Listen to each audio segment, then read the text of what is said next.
Family card কিন্তু ইয়েতে না, ফ্যামিলি কার্ড কিন্তু বিসিবিতে। কারণ আপনি দেখেন কাদেরকে বসাইছে, স্থায়ী কমিটির 3 জন, 3 হেভিওয়েট স্থায়ী কমিটি মেম্বার, মির্জা আব্বাস, সালাউদ্দিন আহমদ এবং আমির খসরু মাহমুদ, 3জনই মানে বিএনপির অত্যন্ত ইনফ্লুয়েন্সিয়াল নেতা, তাই না? তাদের 3জনের সন্তানকে আপনি এক বিসিবিতে ঢুকাই দিয়েছেন। একজনকে দিলে এটা নিয়ে এত এত কথা হইতো না, কিন্তু 3জনকে ওখানে দিয়েছেন। শুধু সেটা না, নব্য বিএনপি যে আমাদের ববি হাজ্জাজ, উনার স্ত্রীকে ওখানে দিচ্ছেন। আবার দেখলাম যে পরে আমরা ভাবতেছিলাম যে ইশরাককে বঞ্চিত করা হলো কেন, পরে ইশরাকের ভাইকে ওখানে দিচ্ছে।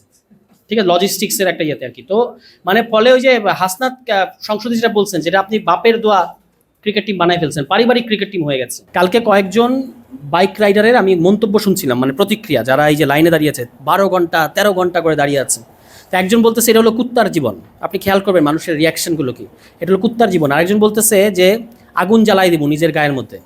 তেল কই ভাই, মানে সাংবাদিকদের প্রশ্ন করছেন, তেল কই ভাই সরকারের বাসায়? মানে এটা একটা সেরা উক্তি কিন্তু, যে তেল কই ভাই সরকারের বাসায়। সে কিন্তু প্রবলেম ধরে ফেলছে। আপনি কিন্তু বাংলাদেশের মানুষকে মানে সলিম বুঝ দিতে পারবেন না। সে কিন্তু রাইটলি প্রবলেম ধরে ফেলছে যে তেল নিয়ে তুমি একটা কোনো একটা তেলেসমাতি করছো, এটা মানুষ বুঝে ফেলছে। সিলভার টিপ কন্ট্যাক্টে তৈরি নিরাপদ ও নান্দনিক ক্লিক সুইচ নির্ভরতা জীবন জুড়ে।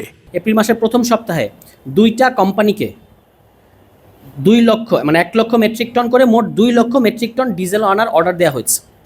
ওই কোম্পানিগুলোর একটা 2023 সালে মাত্র খুলেছে এবং আরেকটা 2025 সালে মাত্র খুলেছে। একটা সদর দপ্তর সুইজারল্যান্ডে, আরেকটা সদর দপ্তর লন্ডনে। আপনি ঘটনাগুলো মেলান, যে 1 লক্ষ মেট্রিক টন ডিজেল আপনি আনতে দিবেন এমন একটা কোম্পানিকে যে খুলেছে মাত্র 2023 সালে। এখন যদি কেউ বলে, যদি কোনো নিন্দুকেরা বলে যে আসলে এই যে এত বড় একটা অর্ডার আপনি তাকে দিয়ে দেওয়াবেন, এজন্য এই কোম্পানি খুলছেন এবং সদর দপ্তরটাও রাখছেন লন্ডনে এবং সুইজারল্যান্ডে, যেন টাকাটা ওখানেই থাকে, তাহলে কিন্তু তাদেরকে দোষ দেওয়া যাবে না। বুঝতে পারছেন? ফলে এই ডিজেল নিয়ে, পেট্রোল নিয়ে, কিংবা আপনার এই অকটেন নিয়ে যেটা হচ্ছে, এটা হচ্ছে পুরোটাই গভর্নমেন্ট স্ক্যাম আমি বিশ্বাস করি। এবং এই সরকারের সংশ্লিষ্ট লোকজন এখান থেকে হাজার হাজার লক্ষ লক্ষ কোটি টাকায় গত 1-1.5 মাস 2 মাসে মানে উঠিয়ে নিছে।